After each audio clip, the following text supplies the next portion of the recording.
ਸਤਿ ਸ੍ਰੀ ਅਕਾਲ। Ukraine 'ਚ ਜਿਹੜਾ crisis ਚੱਲ ਰਿਹਾ ਹੈ ਉਹਦੀ ਅਸੀਂ ਮੈਨੂੰ ਲੱਗ ਰਿਹਾ ਹੁਣ ਸਿਰਫ ਇੱਕ ਸਾਈਡ ਦੇਖਣ ਲੱਗ ਗਏ ਹਾਂ। ਇਹਦੇ 'ਚ ਕੋਈ ਸ਼ੱਕ ਨਹੀਂ ਕਿ ਪੂਰੀ ਤਰ੍ਹਾਂ ਨਿੰਦਿਆ ਕਰਨੀ ਚਾਹੀਦੀ ਹੈ ਜੋ ਰਸ਼ੀਆ ਯੂਕਰੇਨ 'ਚ ਕਰ ਰਿਹਾ ਹੈ, ਕਿਉਂਕਿ ਆਮ ਲੋਕ ਜਿਹੜੇ ਕਾਸਟ ਆਫ ਵਾਰ ਬਣ ਜਾਂਦੇ ਨੇ ਉਹ ਗੱਲ ਬਹੁਤ ਮਾੜੀ ਹੈ।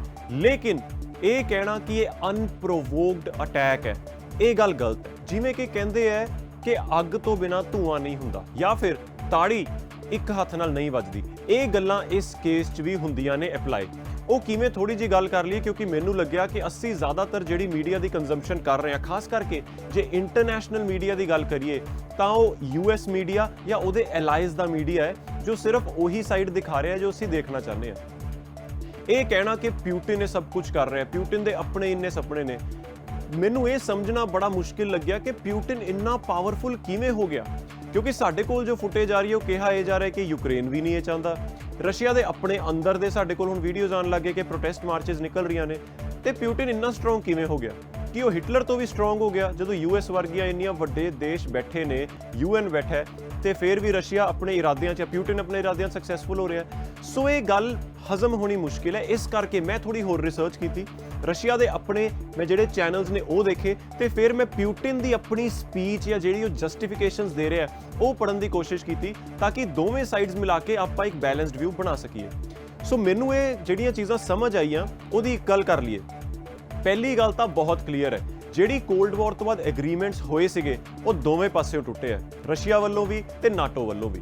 ਹੁਣ ਪਹਿਲਾਂ ਗੱਲ ਕਰ ਲਈਏ ਕਿੰਨੇ ਤੋੜੇ। ਰਸ਼ੀਆ ਕਹਿੰਦਾ ਹੈ ਕਿ ਇਹ 30 ਸਾਲ ਜਿਹੜੇ ਕੋਲਡ ਵਾਰ ਤੋਂ ਬਾਅਦ ਹੋਏ ਨੇ, ਜਿਹੜੇ ਐਗਰੀਮੈਂਟਸ ਹੋਏ, ਮੈਂ ਪੇਸ਼ੈਂਟਲੀ ਵੇਟ ਕੀਤੀ ਹੈ ਕਿ ਜੋ ਕੰਡੀਸ਼ਨਸ ਉਸ ਵੇਲੇ ਰੱਖੀਆਂ ਗਈਆਂ ਸੀਗੀਆਂ ਐਗਰੀਮੈਂਟਸ ਵਿੱਚ ਉਹ ਫੋਲੋ ਹੋਣ ਜੋ ਨਹੀਂ ਹੋਈਆਂ।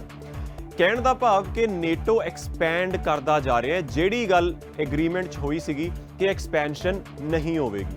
ਰਸ਼ੀਆ ਨੇ ਵੀ ਉਸ ਵੇਲੇ ਕਿਹਾ ਸੀਗਾ ਕਿ ਯੂਕਰੇਨ ਦੀ ਸੋਵਰੇਨਿਟੀ ਨੂੰ ਉਹ ਰਿਸਪੈਕਟ ਕਰੇਗਾ। ਜੋ ਹੁਣ ਉਹਨੇ ਐਗਰੀਮੈਂਟ ਤੋੜਿਆ ਹੈ ਉਹ 'ਚ ਕੋਈ ਸ਼ੱਕ ਨਹੀਂ ਹੈ ਤੇ ਉਹਦੀ ਨਿੰਦਿਆ ਕੀਤੀ ਜਾ ਰਹੀ ਹੈ, ਉਹਦੇ ਅਗੇਂਸਟ ਆਲਮੋਸਟ ਸਾਰਾ ਹੀ ਵਿਸ਼ਵ ਖੜਾ ਹੋ ਰਿਹਾ।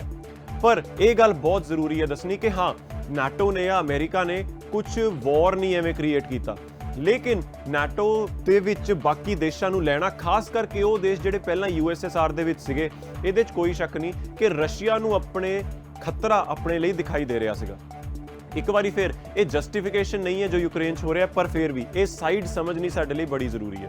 ਹੁਣ ਯੂਕਰੇਨ ਜਿਹੜਾ ਬਿਲਕੁਲ ਰਸ਼ੀਆ ਦੇ ਨਾਲ ਲੱਗਦਾ ਹੈ, ਜੇ ਉੱਥੇ ਵੀ ਉਹ ਬਾਰ-ਬਾਰ ਗੱਲ ਹੋ ਰਹੀ ਸੀ ਕਿ ਯੂਕਰੇਨ ਨਾਟੋ ਦਾ ਮੈਂਬਰ ਬਣਨਾ ਚਾਹ ਰਿਹਾ ਹੈ, ਪਰ ਇਹ 'ਚ ਪੂਰੀ ਸੱਚਾਈ ਨਹੀਂ ਹੈ। ਸੱਚਾਈ ਇਹ ਹੈ ਕਿ ਇਸ ਵੇਲੇ ਜਿਹੜੀ ਯੂਕਰੇਨ ਦੀ ਸਰਕਾਰ ਹੈ ਉਹ ਨਾਟੋ ਦਾ ਹਿੱਸਾ ਬਣਨਾ ਚਾਹੁੰਦੀ ਹੈ, ਜੋ ਅਸੀਂ ਸਭ ਜਾਣਦੇ ਹਾਂ। ਪਿਛਲੀ ਵਾਰ ਰੈਵੋਲੂਸ਼ਨ ਤੋਂ ਬਾਅਦ ਸਰਕਾਰ ਗਿਰੀ ਸੀ ਤੇ ਹੁਣ ਪ੍ਰੋ US ਗਵਰਨਮੈਂਟ ਹੈਗੀ ਹੈ ਯੂਕਰੇਨ 'ਚ ਹਮੇਸ਼ਾ ਐਵੇਂ ਰਿਹਾ, ਜਾਂ ਪ੍ਰੋ ਰਸ਼ੀਆ ਰਹੀ ਹੈ ਗਵਰਨਮੈਂਟ ਜਾਂ ਪ੍ਰੋ ਯੂਕਰੇਨ ਰਹੀ ਹੈ। ਹੁਣ ਵੀ ਪਿਊਟਿਨ ਇਹੀ ਕਹਿ ਰਿਹਾ ਕਿ ਮੈਂ ਤਖਤਾ ਪਲਟ ਕਰਕੇ ਇੱਥੋਂ ਜਾਣਾ ਚਾਹੁੰਦਾ। ਇਹਦਾ ਮਤਲਬ ਇਹੀ ਹੈ ਕਿ ਉਹ ਪ੍ਰੋ ਰਸ਼ੀਆ ਗਵਰਨਮੈਂਟ ਉੱਥੇ ਇੰਸਟਾਲ ਕਰਨਾ ਚਾਹੁੰਦਾ ਹੈ, ਕਿਉਂਕਿ ਬਾਰ-ਬਾਰ ਅਸੀਂ ਗੱਲ ਕਰਦੇ ਹਾਂ ਕਿ ਰਸ਼ੀਆ ਤੇ ਵੈਸਟ ਦੇ ਵਿੱਚ ਦਾ ਕਨੈਕਟਿੰਗ ਲਿੰਕ ਹੁਣ ਯੂਕਰੇਨ ਬਣਿਆ ਹੋਇਆ ਹੈ ਕੋਲਡ ਵਾਰ ਤੋਂ ਬਾਅਦ, ਜਦ ਦਾ USSR ਟੁੱਟਿਆ। ਹੁਣ ਪਿਊਟਿਨ ਨੇ ਜਿਹੜੀ ਇਹਦੀ ਜਸਟੀਫਿਕੇਸ਼ਨ ਦਿੱਤੀ ਹੈ ਉਹ 'ਚ ਕੁਝ ਬਹੁਤ ਇੰਪੋਰਟੈਂਟ ਫੈਕਟਸ ਨੇ, ਇਹਦੇ 'ਚ ਕੋਈ ਸਾਈਡ ਨਹੀਂ ਹੈ। ਪਹਿਲਾਂ ਹੀ ਦੱਸ ਦਵਾਂ, ਜਿਹੜੇ ਹੁਣ ਮੈਂ ਪੁਆਇੰਟ ਰੱਖਣ ਜਾ ਰਿਹਾ ਇਹਦੇ 'ਚ ਕੋਈ ਓਪੀਨੀਅਨ ਨਹੀਂ ਹੈ, ਇਹ ਫੈਕਟਸ ਨੇ। ਇੰਪੋਰਟੈਂਟ ਗੱਲ ਹੈ ਕਿ ਨਾਟੋ ਤੇ US ਨੇ ਮਿਲ ਕੇ ਪਹਿਲਾਂ ਸਰਬੀਆ 'ਚ ਬੌਂਬਿੰਗ ਕੀਤੀ 1999 'ਚ, 2003 ਵਿੱਚ ਇਰਾਕ ਦੀ ਇਨਵੇਜ਼ਨ ਬਾਰੇ ਅਸੀਂ ਸਭ ਜਾਣਦੇ ਹਾਂ, ਕਿੰਨੇ ਸਾਲ US ਆਰਮੀ, ਨਾਟੋ ਦੀ ਹੋਰ ਕਿੰਨੀ ਫੋਰਸਿਸ ਕਈ ਦੇਸ਼ਾਂ ਦੀਆਂ ਇਰਾਕ 'ਚ ਰਹੀਆਂ, ਤੇ ਕਿਹਾ ਇਹ ਗਿਆ ਸੀਗਾ ਕਿ ਸਾਡੇ ਕੋਲ ਸੀਕ੍ਰੇਟ ਇੰਟੈਲ ਹੈ ਕਿ Iraq has weapons of mass destruction, ਜਿਹਦਾ ਮਤਲਬ ਕਿ ਜੇ ਇਹੋ ਜਿਹੇ ਵੈਪਨਸ ਨੇ ਇਹਨਾਂ ਕੋਲ ਕਿ ਜੇ ਉਹਨਾਂ ਨੂੰ ਇਸਤੇਮਾਲ ਕੀਤਾ ਜਾਏਗਾ ਤਾਂ ਦੁਨੀਆ ਖਤਮ ਹੋਣ ਤੱਕ ਦਾ ਖਤਰਾ ਹੈ। ਇੰਨੀ ਗੱਲ ਕਹਿ ਕੇ US ਨੇ ਕਿੰਨੇ ਸਾਲ ਇਰਾਕ ਵਿੱਚ ਤਬਾਹੀ ਮਚਾਈ ਹੈ, ਇਰਾਕ ਹੁਣ ਤੱਕ ਰਿਕਵਰ ਨਹੀਂ ਕੀਤਾ। ਪਰ ਜਦੋਂ US ਨੇ ਇਰਾਕ ਛੱਡਿਆ ਤਦੋਂ ਉਹਨੇ ਆਪ ਮੰਨਿਆ ਕਿ ਉਹਨਾਂ ਨੂੰ ਕੋਈ ਵੈਪਨਸ ਆਫ ਮਾਸ ਡਿਸਟਰਕਸ਼ਨ ਨਹੀਂ ਮਿਲੇ। ਰੀਸੈਂਟਲੀ ਸੀਰੀਆ ਵਿੱਚ ਕੀ ਹੋ ਰਿਹਾ? ਹੁਣ ਇਸ ਕ੍ਰਾਈਸਿਸ ਦੇ ਚੱਲਦੇ ਇੱਕ ਪੋਸਟ ਸ਼ਾਇਦ ਤੁਹਾਡੇ ਸਾਹਮਣੇ ਵੀ ਆਈ ਹੋਵੇ ਕਿ ਕੰਡੈਮ ਵਾਰ ਐਵਰੀਵੇਅਰ, ਜਿਹਦੇ 'ਚ ਇੱਕ ਮੈਪ ਬਣਿਆ ਦੁਨੀਆ ਦਾ, ਤੇ ਜਿੱਥੇ ਇਸ ਵੇਲੇ ਵਾਰ ਲਾਈਕ ਸਿਚੁਏਸ਼ਨ ਹੈਗੀ ਹੈ ਜਾਂ ਬੌਂਬਿੰਗਸ ਚੱਲ ਰਹੀਆਂ ਨੇ ਉਹ ਦਿਖਾਈਆਂ ਜਾ ਰਹੀਆਂ ਨੇ। ਇਹਨਾਂ 'ਚੋਂ ਇੱਕ ਦੇਸ਼ ਹੈ ਅਫਰੀਕਾ ਦਾ ਸੋਮਾਲੀਆ, ਜਿੱਥੇ ਇਸ ਵੇਲੇ ਵੀ US ਦੀਆਂ ਬੌਂਬਿੰਗਸ ਚੱਲ ਰਹੀਆਂ ਨੇ। US ਆਪਣੇ ਕੇਸ ਵਿੱਚ ਹਮੇਸ਼ਾ ਇਹ ਕਹਿ ਦਿੰਦਾ ਹੈ ਕਿ ਇੱਥੇ ਸ਼ਰਾਰਤੀ ਅਨਸਰ ਨੇ, ਕੋਈ ਟੈਰਰਿਸਟ ਨੇ ਜਾਂ ਵੈਪਨਸ ਆਫ ਮਾਸ ਡਿਸਟਰਕਸ਼ਨ ਨੇ, ਇਸ ਲਈ ਅਸੀਂ ਇੱਥੇ ਜਾ ਰਹੇ ਹਾਂ, ਜਿਵੇਂ ਅਫਗਾਨਿਸਤਾਨ 'ਚ ਵੀ ਗਿਆ ਸੀਗਾ ਤਾਲਿਬਾਨ ਤੋਂ ਛੁਡਾਉਣ, ਜੋ ਸ਼ਾਇਦ ਇੱਕ ਪੋਜ਼ਿਟਿਵ ਗੱਲ ਹੋ ਸਕਦੀ ਹੈ। ਲੇਕਿਨ ਬਹੁਤ ਸਾਰੇ ਇਹ ਕੇਸਿਸ ਜਿਹੜੇ ਮੈਂ ਦੇਸ਼ਾਂ ਦੇ ਨਾਮ ਲਏ ਨੇ, ਇਹਦੇ 'ਚ ਕੋਈ ਵੀ ਸੈਂਕਸ਼ਨ ਇਹਨਾਂ ਨੂੰ ਨਹੀਂ ਮਿਲੀ ਸੀ, ਜਾਂ ਕਹਿ ਲਓ ਕੋਈ ਵੀ ਮਨਜ਼ੂਰੀ UN security council, United nation security council ਦੀ ਬਹੁਤ ਵਾਰ ਨਹੀਂ ਸੀ ਮਿਲੀ US ਨੂੰ। ਸੋ US ਵੀ ਇਹੋ ਜਿਹੀਆਂ ਚੀਜ਼ਾਂ ਕਰਕੇ, ਜਿਵੇਂ ਸੋਮਾਲੀਆ 'ਚ ਇਸ ਵੇਲੇ ਬੰਬਿੰਗ ਮਿਲ ਰਹੀ ਹੈ, ਉਹਦੇ 'ਚ ਕੋਈ ਕਲੀਅਰੈਂਸ ਨਹੀਂ ਹੈ UN ਸਿਕਿਉਰਿਟੀ ਕਾਉਂਸਲ ਦੀ। ਸੋ US ਆਪਣੇ ਵਾਰ 'ਚ ਜਦੋਂ ਇਹ ਕੰਮ ਕਰਦਾ ਹੈ, ਉਹਨੂੰ ਜਸਟੀਫਾਈ ਕਿਵੇਂ ਕਰ ਲੈਂਦਾ ਹੈ? ਇੰਪੋਰਟੈਂਟ ਗੱਲ, ਜਿਹੜੇ ਹੁਣ ਐਲਾਈਜ਼ ਨੇ ਅਮਰੀਕਾ ਦੇ, ਜਿਹੜੇ ਨੈਟੋ ਕੰਟਰੀਜ਼ ਨੇ, ਫਰਾਂਸ ਜਾਂ ਪੋਲੈਂਡ, ਜਿੰਨੀਆਂ ਵੀ ਦੇਸ਼ ਇਸ ਵੇਲੇ ਨਿੰਦਿਆ ਕਰ ਰਹੀਆਂ ਨੇ ਜਾਂ ਸੈਂਕਸ਼ਨਸ ਲਗਾ ਰਹੀਆਂ ਨੇ, ਉਹਨਾਂ ਨੇ ਉਦੋਂ US ਦੀ ਸਪੋਰਟ ਕਿਉਂ ਕੀਤੀ ਜਦੋਂ ਮੈਂ ਇਹ ਸਾਰੇ ਦੇਸ਼ਾਂ ਦੇ ਨਾਮ ਲਏ ਤੇ US ਨੇ ਇਹਨਾਂ 'ਚ ਬੰਬਿੰਗ ਕੀਤੀ ਹੈ ਜਾਂ ਫਿਰ ਇਨਵੇਜਨ ਕੀਤੀ ਹੈ, ਉੱਥੇ ਦੀ ਆਕਿਊਪੇਸ਼ਨ ਕੀਤੀ ਹੈ? ਇਹ ਬਹੁਤ ਇੰਪੋਰਟੈਂਟ ਗੱਲਾਂ ਨੇ। ਹੁਣ ਕੁਝ ਗੱਲਾਂ ਜਿਹੜੀਆਂ ਇਸ ਵੇਲੇ ਹੋ ਰਹੀਆਂ ਉਹਦੀ ਗੱਲ ਕਰ ਲਈਏ। ਜੇ ਤੁਸੀਂ ਯੂਕਰੇਨ ਦਾ ਨਕਸ਼ਾ ਦੇਖੋਗੇ, ਤੁਹਾਨੂੰ ਅਸੀਂ ਉਹਨੇ ਦਿਖਾਣੇ ਵੀ ਆ, ਓਡੈਸਾ ਜਿਹੜੀ ਆ, ਓਡੈਸਾ ਸਿਟੀ ਹੈ ਜਿਹੜੀ ਇੱਕ ਸਾਊਥ ਵਾਲੇ ਪਾਸੇ, ਥੋੜੀ ਵੈਸਟਰਨ ਪਾਸੇ ਹੈ, ਬੇਸਿਕਲੀ ਇੱਕ ਪੋਰਟ ਸਿਟੀ ਹੈ, ਯਾਨੀ ਕਿ ਬਲੈਕ ਸੀ ਵਿੱਚ ਲੱਗਦੀ ਹੈ। ਅਸੀਂ ਬਾਰ-ਬਾਰ ਗੱਲ ਕਰਦੇ ਹਾਂ ਕਿ ਯੂਕਰੇਨ ਇੱਕ ਇੰਪੋਰਟੈਂਟ ਜ਼ਰੀਆ ਹੈ ਜਿਹਦੇ ਤੋਂ ਰਸ਼ੀਆ ਤੇ ਯੂਰਪ ਦੇ ਵਿੱਚ ਦੇ ਜਿੰਨਾ ਸਮਾਨ ਦਾ ਇੰਪੋਰਟ ਐਕਸਪੋਰਟ ਹੁੰਦਾ ਰਿਹਾ ਉੱਥੋਂ ਜਾਂਦਾ ਹੈ। ਸੋ ਓਡੈਸਾ ਹੀ ਉਹ ਪਲੇਸ ਹੈ ਜਿੱਥੇ ਸ਼ਿਪਸ ਆਉਂਦੀਆਂ ਨੇ ਜਾਂ ਜਿੱਥੋਂ ਜਾਂਦੀਆਂ ਨੇ।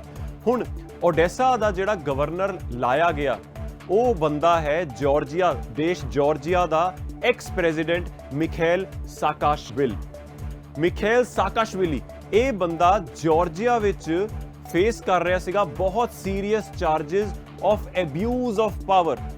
ਇਹ ਬੰਦਾ ਅਮਰੀਕਾ ਵਿੱਚ ਪੜਿਆ ਹੋਇਆ, ਜਾਰਜੀਆ ਦਾ ਐਕਸ ਪ੍ਰੈਜ਼ੀਡੈਂਟ ਹੈ। ਜਾਰਜੀਆ 'ਚ ਇਹਦੇ ਉੱਤੇ ਸੀਰੀਅਸ ਕੇਸਿਸ ਚੱਲ ਰਹੇ ਨੇ ਤੇ ਜਾਰਜੀਆ ਦੀ ਐਕਸਟ੍ਰੈਡੀਸ਼ਨ ਮੰਗ ਰਹੀ ਹੈ ਯੂਕਰੇਨ ਤੋਂ। ਯੂਕਰੇਨ ਨੇ ਉਹਨੂੰ ਲਿਆ ਕੇ ਇਸ ਇੰਪੋਰਟੈਂਟ ਪੋਰਟ ਸਿਟੀ ਦਾ ਗਵਰਨਰ ਲਾਤਾ ਤੇ ਆਬਵੀਅਸਲੀ ਆ ਪ੍ਰੋ ਯੂਕਰੇਨ ਹੈ ਇਸ ਵੇਲੇ, ਯਾਨੀ ਕਿ ਯੂਕਰੇਨ ਦੀ ਗਵਰਨਮੈਂਟ ਦੀ ਸਪੋਰਟ ਨਾਲ ਬਣਿਆ। ਸੋ ਇਹਦਾ ਮਤਲਬ ਇਹ ਵੀ ਪ੍ਰੋ USA ਹੈ। ਇਹ ਬਹੁਤ ਇੰਪੋਰਟੈਂਟ ਫੈਕਟਸ ਨੇ। ਤੇ ਜਦੋਂ ਇਹਦੀ ਅਪਾਇੰਟਮੈਂਟ ਹੋਈ ਸੀ, ਉਦੋਂ ਵੀ ਰਸ਼ੀਆ ਨੇ ਸਵਾਲ ਚੱਕੇ ਸੀਗੇ ਵੀ ਤੁਸੀਂ ਕ੍ਰਿਮੀਨਲ ਨੂੰ ਕਿਉਂ ਇੱਥੇ ਲਾ ਰਹੇ ਹੋ।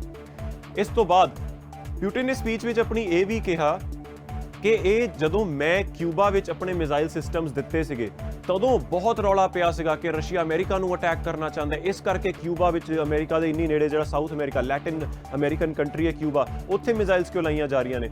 ਸੋ ਪੁਟਿਨ ਨੇ ਵੀ ਤਾਂ ਇਹੀ ਕੰਸਰਨ ਬਾਰ-ਬਾਰ ਰੇਜ਼ ਕੀਤਾ ਹੈ ਕਿ ਤੁਸੀਂ ਰਸ਼ੀਆ ਦੇ ਬਾਰਡਰਸ ਤੇ ਨਾਟੋ ਕੰਟਰੀਜ਼ ਬਣਾਈ ਜਾ ਰਹੇ ਹੋ ਜਿਹੜੀਆਂ ਪਹਿਲਾਂ USSR ਦੀਆਂ ਸੀਗੀਆਂ, ਤੇ ਮੈਂ ਇਸ ਗੱਲ ਤੋਂ ਮਨਾ ਕਰਦਾ ਰਿਹਾ 30 ਸਾਲਾਂ ਤੋਂ, ਜਾਂ ਰਸ਼ੀਆ ਮਨਾ ਕਰਦਾ ਰਿਹਾ 30 ਸਾਲਾਂ ਤੋਂ।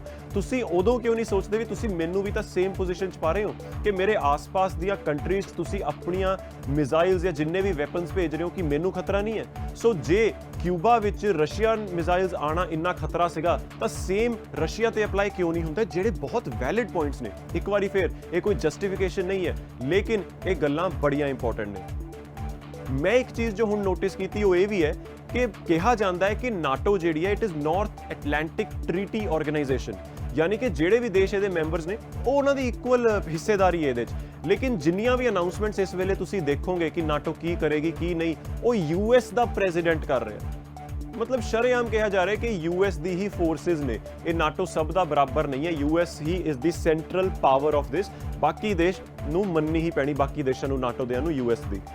ਹੁਣ US ਪ੍ਰੈਜ਼ੀਡੈਂਟ ਨੇ ਕਿਹਾ ਕਿ ਨਾਟੋ ਯੂਕਰੇਨ ਵਿੱਚ ਆਪਣੀ ਕੋਈ ਵੀ ਟਰੂਪਸ ਫੋਰਸਿਸ ਨਹੀਂ ਭੇਜੇਗਾ ਕਿਉਂਕਿ ਯੂਕਰੇਨ ਨਾਟੋ ਦਾ ਮੈਂਬਰ ਨਹੀਂ ਹੈ। ਬਿਲਕੁਲ ਠੀਕ ਗੱਲ ਹੈ, ਲੇਕਿਨ ਯੂਕਰੇਨ ਦਾ ਇਸ ਵੇਲੇ ਦਾ ਜਿਹੜਾ ਪ੍ਰੈਜ਼ੀਡੈਂਟ ਹੈ ਜ਼ੈਲੈਂਸਕੀ, ਉਹ ਆਪ ਕਹਿ ਰਿਹਾ ਹੈ ਕਿ ਸਾਨੂੰ US ਤੇ ਬਾਕੀ ਜਿੰਨੇ ਐਲਾਈਜ਼ ਨੇ, ਨਾਟੋ ਨੇਸ਼ਨਸ ਨੇ, ਉਹ ਸਾਨੂੰ ਐਮਿਊਨੇਸ਼ਨ ਜਾਂ ਜੋ ਕੁਝ ਲੜਨ ਦੀ ਸਮੱਗਰੀ ਚਾਹੀਦੀ ਹੈ ਉਹ ਸਾਨੂੰ ਭਿਜਵਾ ਰਹੇ ਨੇ। ਫਿਰ ਇਹ ਵੀ ਗੱਲ ਬੜੀ ਇੰਪੋਰਟੈਂਟ ਹੈ ਕਿ ਆ ਪ੍ਰੈਜ਼ੀਡੈਂਟ ਆਪ ਲੋਕਾਂ ਨੂੰ ਕਿਉਂ ਕਹਿ ਰਿਹਾ ਲੜਨ ਨੂੰ। ਲੋਕ ਆਪ ਲੜਨਾ ਚਾਹਣ, ਉਹਨਾਂ ਦੇ ਇਮੋਸ਼ਨਸ ਹੋਣ, ਉਹ ਠੀਕ ਹੈ, ਲੇਕਿਨ ਹਰ ਦੇਸ਼ 'ਚ ਜਦੋਂ ਵੀ ਕੋਈ ਜੰਗ ਜਾਂ ਜੰਗ ਵਰਗੀ ਸਥਿਤੀ ਹੁੰਦੀ ਹੈ ਤਾਂ ਹਮੇਸ਼ਾ ਕੀਤਾ ਇਹ ਜਾਂਦਾ ਹੈ ਕਿ ਆਮ ਲੋਕਾਂ ਨੂੰ ਜਾਂ ਤਾਂ ਇਵੈਕੂਏਟ ਕਰਾਇਆ ਜਾਂਦਾ ਹੈ ਜਾਂ ਸੇਫ ਜਗ੍ਹਾ ਤੇ ਰੱਖਿਆ ਜਾਂਦਾ ਹੈ। ਕੀਵ ਜਿਹੜੀ ਰਾਜਧਾਨੀ ਹੈ ਜਿੱਥੇ ਇਸ ਵੇਲੇ ਇੰਟੈਂਸ ਬੈਟਲ ਚੱਲ ਰਿਹਾ ਹੈ ਰਸ਼ੀਆ ਤੇ ਯੂਕਰੇਨ ਦਾ, ਉੱਥੇ ਲੋਕਾਂ ਨੂੰ ਇਹ ਕਹਿਣਾ ਕਿ ਤੁਸੀਂ ਮੋਲੋਟੋਵ ਕਾਕਟੇਲਸ ਬਣਾਓ। ਮੋਲੋਟੋਵ ਕਾਕਟੇਲਸ ਨਾਮ ਹੈ ਬੇਸਿਕਲੀ ਬੋਤਲ 'ਚ ਤੇਲ ਪਾ ਕੇ ਉਹਨੂੰ ਅੱਗ ਲਾ ਕੇ ਸੁੱਟਣ ਦਾ, ਉਹ ਬੌਂਬਸ ਜਿਹੜੇ ਤੁਸੀਂ ਗੁਰਿਲਾ ਵਾਰਫੇਅਰ 'ਚ ਬਹੁਤ ਦੇਖੇ ਹੋਣਗੇ। ਪ੍ਰੈਜ਼ੀਡੈਂਟ ਕਹਿ ਰਹੇ ਕਿ ਮੋਲੋਟੋਵ ਕਾਕਟੇਲਸ ਆ ਜਿਹੜੀਆਂ ਨੇ, ਬੌਂਬ ਦਾ ਦੇਸੀ ਬੌਂਬ ਜਿਹਨੂੰ ਕਹਿ ਸਕਦੇ ਆ, ਉਹ ਬਣਾਓ ਤੇ ਲੜੋ। ਤੇ ਖਬਰਾਂ ਇਹ ਵੀ ਆ ਰਹੀਆਂ ਕਿ ਯੂਕਰੇਨ ਆਪ ਲੋਕਾਂ ਨੂੰ ਵੀ ਵੈਪਨਸ ਵੰਡ ਰਿਹਾ, ਬੇਸਿਕਲੀ ਕਲਿਸ਼ਨਿਕੋਵਸ ਜਾਂ ਹੋਰ ਰਾਈਫਲਸ, ਜਿੰਨੀਆਂ ਵੀ ਗਨਸ, ਇਹੋ ਜਿਹੀਆਂ ਚੀਜ਼ਾਂ ਵੰਡ ਰਿਹਾ। ਇਹ ਚੀਜ਼ ਸਹੀ ਕਿਵੇਂ ਹੋ ਸਕਦੀ ਹੈ? ਲੋਕਾਂ ਨੂੰ ਸੇਫ ਰੱਖਣ ਦੀ ਜਗ੍ਹਾ ਤੁਸੀਂ ਉਹ ਕਹਿ ਰਹੇ ਹੋ ਕਿ ਰਸ਼ੀਆ ਬਹੁਤ ਸਟਰੋਂਗ ਹੈ ਇਸ ਲਈ ਅਸੀਂ ਆਪ ਵੀ ਲੜੀਏ। ਇਹ ਬਹੁਤ ਹੀ ਅਜੀਬ ਗੱਲ ਹੈ। ਇੱਕ ਵਾਰ ਵਿੱਚ ਲੋਕਾਂ ਨੂੰ ਜੇ ਬਚਾਇਆ ਨਹੀਂ ਜਾ ਰਿਹਾ, ਅੱਗੇ ਧੱਕਿਆ ਜਾ ਰਿਹਾ ਉਹਨਾਂ ਦੇ ਇਮੋਸ਼ਨਸ ਨੂੰ ਯੂਜ਼ ਕਰਕੇ, ਇਹਦੇ ਤੇ ਸਵਾਲ ਬਹੁਤ ਇੰਪੋਰਟੈਂਟ ਨੇ ਉੱਠਣੇ। ਇੱਕ ਵਾਰੀ ਫਿਰ ਰਸ਼ੀਆ, ਮੈਨੂੰ ਨਹੀਂ ਪਤਾ ਹੋਰ ਤਰੀਕਾ ਸੀਗਾ ਕਿ ਨਹੀਂ, ਪਰ ਗੱਲ ਇਹੀ ਹੋਣੀ ਚਾਹੀਦੀ ਸੀ ਕਿ ਰਸ਼ੀਆ ਕੋਈ ਹੋਰ ਤਰੀਕਾ ਅਪਣਾਉਂਦਾ, ਲੇਕਿਨ ਇਸ ਵੇਲੇ ਜੋ ਹੋ ਰਿਹਾ ਇਹਦੇ ਦੋਨੋਂ ਪਾਸੇ ਦੇਖਣੇ ਬਹੁਤ ਜ਼ਰੂਰੀ ਨੇ ਤੇ ਵਿਸ਼ਲੇਸ਼ਣ ਕਰਨਾ ਜਾਂ ਐਂਡ 'ਚ ਇਹ ਗੱਲ ਤਾਂ ਕਹਿ ਹੀ ਸਕਦੇ ਹਾਂ ਕਿ ਬੇਸਿਕਲੀ ਤੇ ਅਮਰੀਕਾ ਤੇ ਰਸ਼ੀਆ ਦਾ ਪਾਵਰ ਪਲੇ ਹੈ ਕਿ ਦੁਨੀਆ 'ਚ ਸਟਰੋਂਗਰ ਨੇਸ਼ਨ ਕਿਹੜੀ ਰਵੇ, ਜਿਹੜੀ ਹੁਣ ਤੱਕ ਅਸੀਂ ਯੂਐਸ ਮੰਨਦੇ ਰਹੇ ਹਾਂ। ਪਰ ਰਸ਼ੀਆ ਦੇ ਜਿਵੇਂ ਖਤਰਾ ਨੇੜੇ ਆਉਂਦਾ ਰਿਹਾ ਜਾਂ ਵੱਧਦਾ ਰਿਹਾ ਤਾਂ ਰਸ਼ੀਆ ਨੇ ਐਕਟ ਕੀਤਾ ਹੈ। ਸੋ ਇਹ ਅਨਪ੍ਰੋਵੋਕਡ ਯੂਕਰੇਨ ਵੱਲੋਂ ਹੋ ਸਕਦਾ ਹੈ, ਕਿਉਂਕਿ ਯੂਕਰੇਨ ਦਾ ਇਹ 'ਚ ਕੀ ਕਸੂਰ, ਯੂਕਰੇਨ ਤਾਂ ਵਿੱਚ ਪਿਸ ਰਿਹਾ ਹੈ। ਪਰ ਕੀ ਇਹ ਅਨਪ੍ਰੋਵੋਕਡ ਹੀ ਹੈ ਰਸ਼ੀਆ ਦੇ ਲਈ? ਇਹ ਸਵਾਲ ਬੜੇ ਇੰਪੋਰਟੈਂਟ ਹੈ ਤੇ ਕੋਸ਼ਿਸ਼ ਕਰੀਏ ਕਿ ਅਸੀਂ ਵੀ ਦੋਨੇ ਸਾਈਡਸ ਦੀ ਅਪਡੇਟਸ ਜਾਂ ਨਿਊਜ਼ ਦੇਖੀਏ ਤੇ ਉਸੇ ਤਰ੍ਹਾਂ ਇਸ ਪੂਰੇ ਮੁੱਦੇ ਨੂੰ ਸਮਝਣ ਦੀ ਕੋਸ਼ਿਸ਼ ਕਰੀਏ। ਫਿਰ ਵੀ ਕੋਸ਼ਿਸ਼ ਇਹ ਕਰੀਏ ਤੇ ਉਮੀਦ ਇਹ ਕਰੀਏ, ਪ੍ਰੇ ਇਹੀ ਕਰੀਏ ਕਿ ਜਲਦੀ ਇਹਦਾ ਨਿਪਟੇਰਾ ਹੋਵੇ ਤੇ ਯੂਕਰੇਨ ਸੇਫ ਹੋਵੇ, ਯੂਕਰੇਨ ਦੇ ਲੋਕ ਬਚੇ ਰਹਿਣ, ਸ਼ਾਂਤੀ ਛੇਤੀ ਹੋਵੇ। ਕਿਉਂਕਿ ਜੇ ਤਾਂ ਯੂਕਰੇਨ ਤੱਕ ਸੀਮਿਤ ਰਹਿੰਦੀ ਹੈ ਰਸ਼ੀਆ ਤਾਂ ਸ਼ਾਇਦ ਠੀਕ ਹੈ, ਆਲਦੋ ਕੋਲਡ ਵਾਰ ਤਾਂ ਤੁਸੀਂ ਸਮਝ ਲਓ ਸ਼ੁਰੂ ਹੋ ਹੀ ਚੁੱਕਾ ਹੈ। ਪਰ ਜੇ ਯੂਕਰੇਨ ਤੋਂ ਅੱਗੇ ਵੱਧਦੀ ਹੈ ਰਸ਼ੀਆ ਤਾਂ ਇੱਕ ਨਵਾਂ ਵਰਲਡ ਵਾਰ ਸ਼ੁਰੂ ਜ਼ਰੂਰ ਹੋ ਸਕਦਾ ਹੈ। ਤੁਹਾਡੇ ਲਈ ਸਾਰੀਆਂ ਅਪਡੇਟਸ ਲੈ ਕੇ ਆਉਂਦੇ ਰਵਾਂਗੇ, ਇਸ ਤਰ੍ਹਾਂ ਦੇ ਐਕਸਪਲੇਨਰਸ ਵੀ ਕਰਦੇ ਰਵਾਂਗੇ। ਤੁਸੀਂ ਦੇਖਦੇ ਰਹੋ ਪੰਜਾਬ ਟੁਡੇ। ਸਤਿ ਸ਼੍ਰੀ ਅਕਾਲ।